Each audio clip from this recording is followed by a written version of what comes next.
Hello to all of you, myself Neha, and today we are going to discuss the first Unit 0.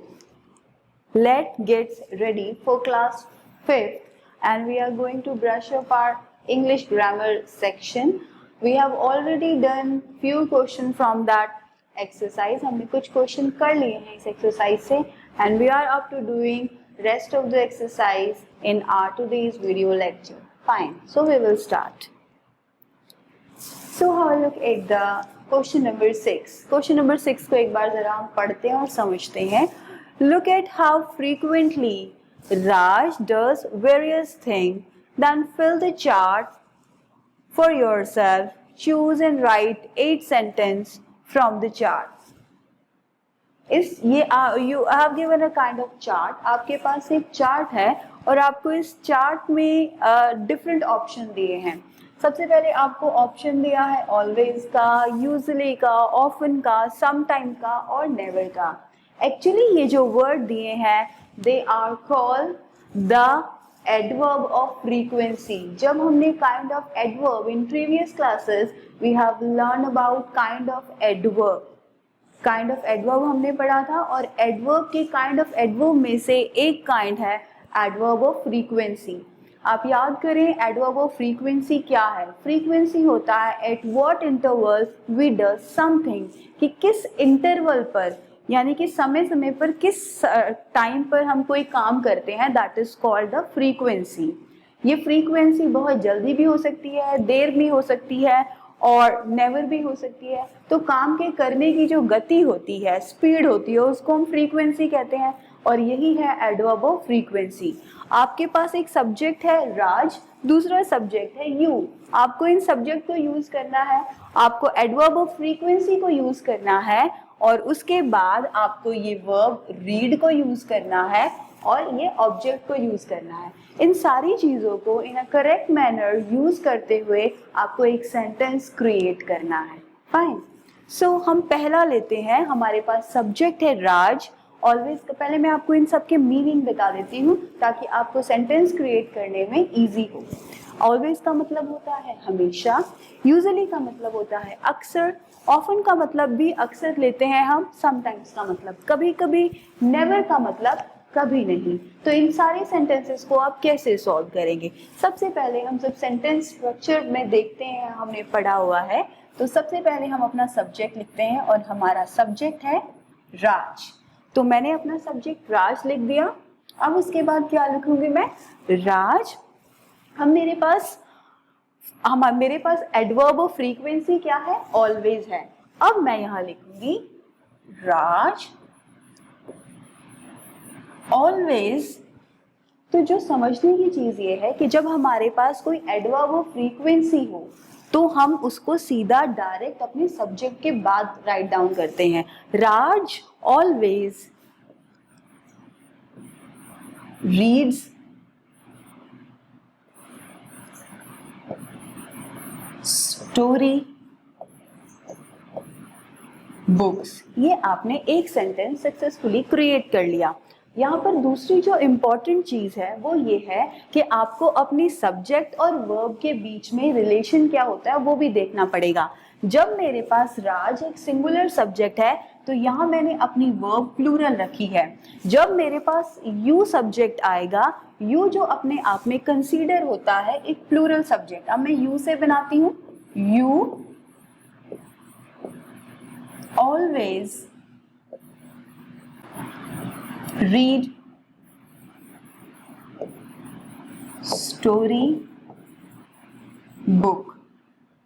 अब यहाँ पर आपने देखना है कि इधर मैंने रीड्स लिखा है और यहाँ मैंने रीड लिखा है, बिकॉज जब मेरा सब्जेक्ट सिंगुलर होगा तो मेरी वर्ब प्लूरल हो जाएगी और जब मेरा सब्जेक्ट प्लूरल होगा तो मेरी वर्ब सिंगुलर हो जाएगी. नेक्स्ट इंपॉर्टेंट चीज ये है कि आपको ये पता हो कि यू एक ऐसा सब्जेक्ट होता है जो हमेशा प्लूरल कंसीडर किया जाता है. यू सिंगुलर भी होता है और प्लूरल भी कंसीडर करते हैं. एक व्यक्ति के लिए भी आप यू को यूज कर सकते हैं और प्लूरल्स यानी कि बहुत सारे इंसानों के लिए भी आप यू को यूज कर सकते हैं, बट यू जो हेल्पिंग वर्ब लेता है वो हमेशा प्लूरल आती है, और जब वो वर्ब लेता है तो वो हमेशा सिंगुलर आती है। That is why I take read here. Fine, तो ये हो गया आपका फर्स्ट 2 सेंटेंस। ऐसे ही आपने यूजुअली को लेना है। यूजुअली को लेते हुए हम अपना नेक्स्ट सेंटेंस बनाएंगे, दैट इज राज, बस सीधा हमने यूजुअली को पुट करना है, यूजुअली रीड्स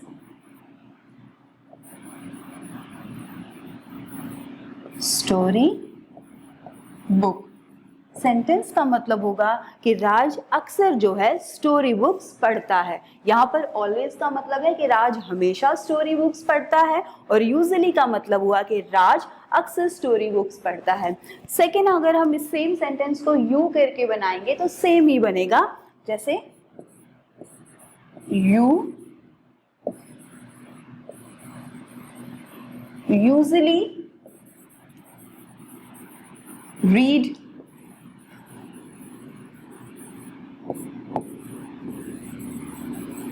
स्टोरी बुक। इस तरीके से हम हर एक सेंटेंस को क्रिएट करेंगे। सेम यही रहेगा, हमारे पास सब्जेक्ट रहेगा राज, हमारे पास सब्जेक्ट रहेगा राज, और उसके बाद जैसे मैंने यूजुअली लिया, आप ऑफन लेंगे और ऑफन को लेकर बनाएंगे लाइक राज ऑफन। ऑफन का मतलब क्या होता है? अक्सर। राज ऑफन reads story books। सिर्फ चेंज क्या हो रहा है, मेरा एडवर्ब ऑफ फ्रीक्वेंसी जो है वो चेंज हो रहा है। ये एडवर्ब क्यों है ये? क्योंकि ये मेरे वर्ब की, एडवर्ब क्या है? जो वर्ब की विशेषता बताए उसको मैं एडवर्ब बोलती हूँ। तो रीड की स्पेशलिटी क्या है कि वो ऑफन हो रही है। ऑफन मतलब अक्सर हो रही है। तो राज ऑफन रीड स्टोरी बुक। राज जो है अक्सर स्टोरी बुक पढ़ता है। अब मैंने अभी देखो तीन अलग जो है एडवर्ब ऑफ फ्रीक्वेंसी को यूज किया, ऑलवेज को यूज किया। सेंटेंस का मतलब निकला कि राज हमेशा स्टोरी बुक जो है रीड करता है। यूजुअली को यूज किया कि वो अक्सर जो है वो स्टोरी बुक रीड करता है। अगेन मैंने यूज किया कि वो often, he read often story book. Again फिर से मैं यहाँ पे यू करके बताऊंगी, यू ऑफन। सिर्फ एक चीज याद रखनी है कि यहाँ मैंने रीड्स लिया है, फिर यू के साथ मैं रीड लूंगी, रीड स्टोरी बुक्स। बुक है कि बुक्स है? बुक्स है, ठीक है। तो इस तरीके से हम इनको सॉल्व करेंगे, और ऐसे ही हर एक सेंटेंस के साथ ऑफन बनाना है, फिर समटाइम्स के साथ, और फिर नेवर के साथ। जो मेन चीज आपने ध्यान रखनी है कि सब्जेक्ट के बाद ही हमारा एडवर्ब ऑफ फ्रीक्वेंसी आएगा, उसके बाद हमारी वर्ब आएगी, एंड देन आएगा हमारा ऑब्जेक्ट। तो ये सीक्वेंस याद रखना है। जब हम किसी सेंटेंस को क्रिएट करते हैं तो उसका सीक्वेंस जो है, कहाँ हमारी सब्जेक्ट आना है, कहाँ हमारा एडवर्ब आना है, वो सब चीजें इंपॉर्टेंट होती है। तो when we talk about adverb of frequency, तो एडवर्ब ऑफ फ्रीक्वेंसी हमेशा आता है हमारी वर्ब के पहले, क्योंकि वर्ब की ही वो विशेषता बताता है, तो वर्ब के पहले आता है। तो इस तरीके से हम we will sort it out rest of the 2 sentences. I hope आपको समझ में आया होगा। नेक्स्ट सेंटेंसेस को मैं एक बार और देख लेती हूँ। अब उसके बाद है हमारे पास next sentence, that is does homework on time.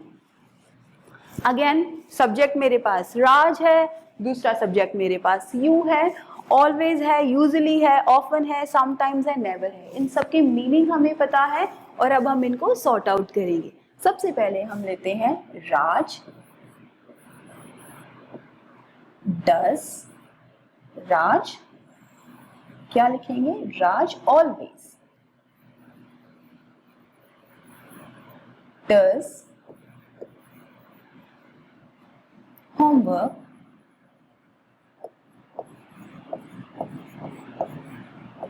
On time. ध्यान से देखेंगे, Raj always does homework on time. यहाँ पर ऑलवेज का मतलब क्या है? हमेशा।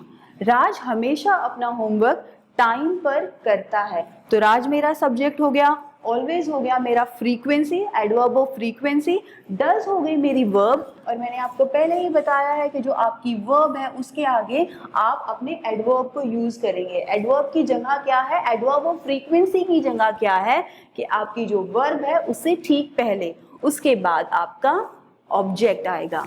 तो इस तरीके से हमने इसको सॉल्व किया। Raj always does his homework on time. Raj हमेशा अपना होमवर्क टाइम पर करता है। तो यू के साथ करेंगे, यू ऑलवेज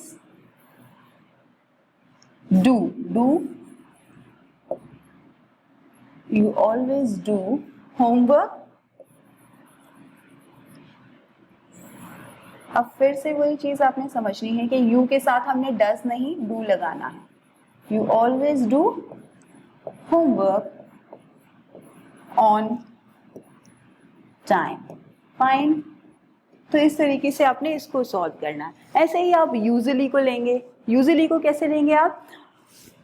ये दो सेंटेंस समझाऊंगी। ऑफन को भी सेम ऐसे लेना है, समटाइम्स को भी ऐसे ही लेना है, और नेवर को भी ऐसे लेना है। बेसिक क्रक्स क्या है कि आपने अपना सब्जेक्ट लिखना है, उसके बाद एडवर्ब ऑफ फ्रीक्वेंसी को एडजस्ट करना है वहां, और फिर उसके बाद आपने अपना ऑब्जेक्ट लिखना है। एक और सेंटेंस ले लेते हैं हम, नेक्स्ट वाला, ईट वेजिटेबल, ईट्स वेजिटेबल। राज से ही इसको समझेंगे। राज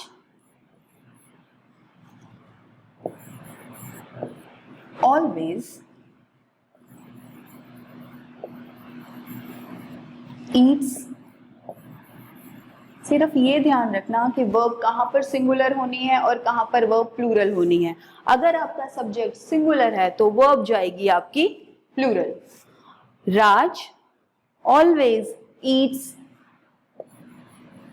वेजिटेबल। ठीक है, राज ऑलवेज ईट वेजिटेबल। ऐसे ही हम चलिए इसको नेवर को लेकर बनाते हैं कि कोई बच्चा बिल्कुल वेजिटेबल्स नहीं खाता है, तो Raj never Yeats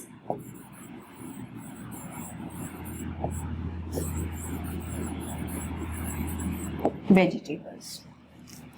play video games, कोई भी सेंटेंस उठा लीजिए और उसको सॉल्व करने की कोशिश करेंगे। बेसिक आइडिया यही रहेगा कि सब्जेक्ट सबसे पहले आएगा, उसके बाद एडवर्ब ऑफ फ्रीक्वेंसी आएगा, और फिर उसके बाद आपका ऑब्जेक्ट आएगा।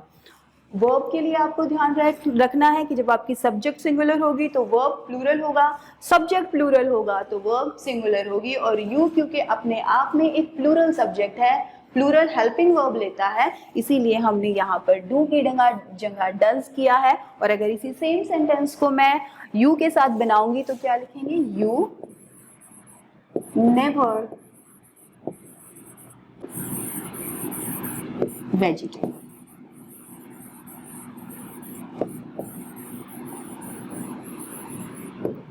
Like that you have to complete all the sequence। इसमें कोई ग्रामर के जैसा ऐसा कुछ क्रक्स नहीं है कि कुछ बहुत टेक्निकल आपको करना है। सिर्फ आपको यहाँ से अपना सब्जेक्ट उठाना है, यहाँ आपका वर्ब है, और आपको अपनी वर्ब को पुट करने से पहले इन एडवर्ब ऑफ फ्रीक्वेंसी को वहां पर पुट करना है।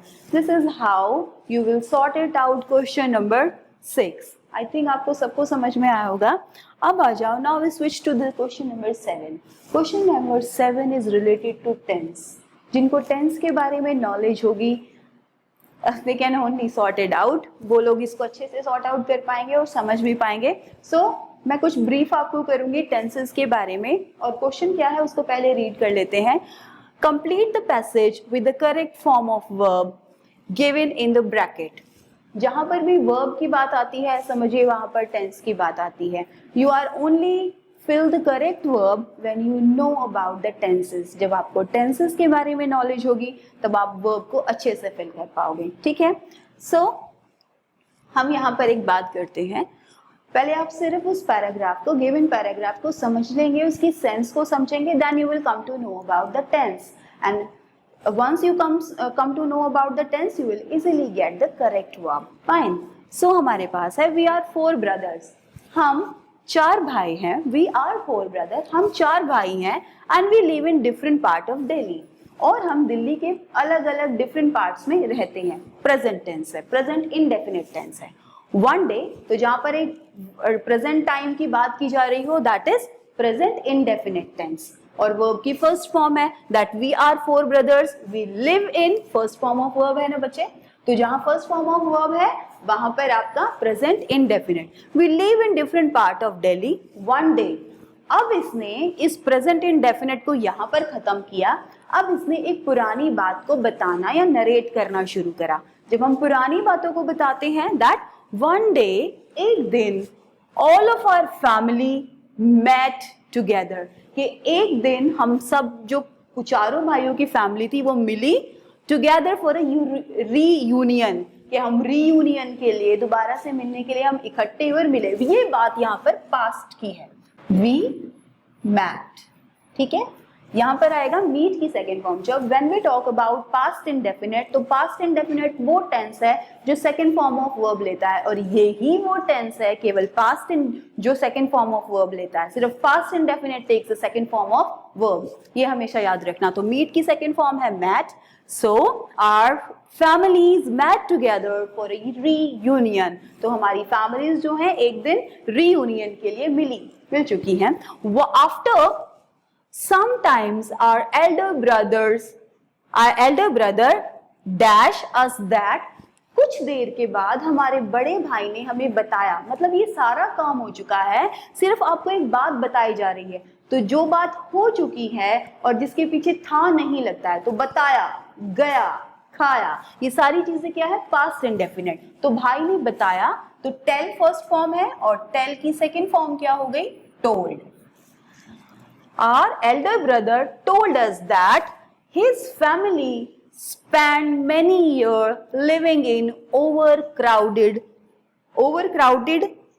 city, तो हमारे भाई ने हमें बताया कि उसकी फैमिली ने बहुत सारे ईयर जो हैं एक ओवरक्राउडेड सिटी, ओवरक्राउडेड बहुत ज्यादा भीड़ वाली सिटी में उन्होंने, उसकी फैमिली ने अपनी लाइफ को वहां बिताया था। तो स्पेंड का सेकंड फॉर्म क्या होता है, दैट हिज फैमिली स्पेंट,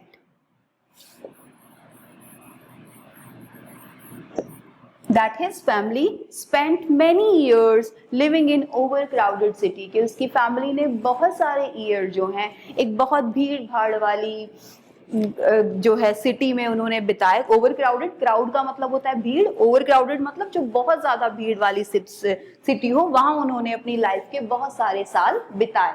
ये भी पास्ट इंडेफिनिट है। पास्ट इंडेफिनिट माने कोई हेल्पिंग वर्ब नहीं और second form of verb. Fine, अब आता है we were tired of it, और वहां रहकर दे वर टायर्ड। देखो अब यहाँ पर सेकंड फॉर्म इसने लगाई है, they were tired, it is also past indefinite, कि वो वहां रहते रहते उन छोटी क्राउडेड शहरों में रहते रहते दे वर टायर्ड, वो थक चुके थे। सो दे डिसाइडेड, फिर उन्होंने डिसाइड किया। तो डिसाइड का second form, so they decided, so they decided to leave the city, और फिर उन्होंने ये निश्चय किया, उन्होंने ये इरादा किया कि वो इस सिटी को छोड़ देंगे। सारी बात जो है वो हो चुकी है, सिर्फ बताई जा रही है, ऐसा कुछ नहीं है इसमें जो अभी हो रहा है या होने वाला है, पूरा का पूरा इंसिडेंस बीत चुका है। तो उन्होंने ये डिसाइड किया, they decided to leave the city and move back to our home town. Move का second form, moved, move back to our home town. They sold the house, अब सेल का मतलब क्या होता है, बेचना, सेल करना, और यहां पर second form of sell sold. So they sold the house in the city, तो उन्होंने वो जो पुराना घर था उस सिटी में, भीड़ भाड़ वाली सिटी में, उसको बेच दिया। And they were happy for him, sorry we were happy for him, और अब हम सभी उसके लिए, एल्डर ब्रदर के लिए खुश थे। We were happy for him and told him, tell का सेकेंड फॉर्म यूज करेंगे, and told him that we would visit him often, और हमने उसको ये बताया कि हम अक्सर अब उसे बीच बीच में आकर उसे मिला करेंगे। We will, sorry, and told him that we would visit him often. तो इस तरीके से अब बच्चे हमने पास्ट इंडेफिनिट टेंस को यहाँ पर सॉल्व किया। जो बात बताई जा रही हो, ज्यादातर ये पास्ट इंडेफिनिट टेंस हम स्टोरी नरेशन में जब हम कहानियां सुनाते हैं तो वो ज़्यादातर कहानियां पास्ट इंडेफिनिट टेंस में लिखी जाती हैं। तो पास्ट इंडेफिनिट टेंस मीन कोई हेल्पिंग वर्ब नहीं और सेकेंड फॉर्म ऑफ वर्ब, या और अगर सिंपल भाषा में बताऊं तो वो टेंस, पास्ट का वो टेंस जिसके पीछे हम था, थे, थी नहीं लगाते और सिर्फ उन सेंटेंसेस को अधूरा छोड़ देते हैं। हम वहां रहने गए, हम होटल में गए, हम दिल्ली गए, हमने खाना खाया, हमने न्यू गेम खेला। तो सारा गेम हम खेल चुके हैं, हम वहाँ खाना भी खा चुके हैं, बट हमने फिर भी था नहीं लगाया। ये पूरा इंसिडेंस जो है पास्ट का है, so that is called past indefinite tense. तो आई थिंक आपको ये दोनों क्वेश्चन बहुत अच्छे से समझ में आए होंगे और sorted out in your notebook. अगर कोई क्वेरीज हैं तो आप पूछ सकते हो। This is all we have for our today's video lecture. Thank you for being with us.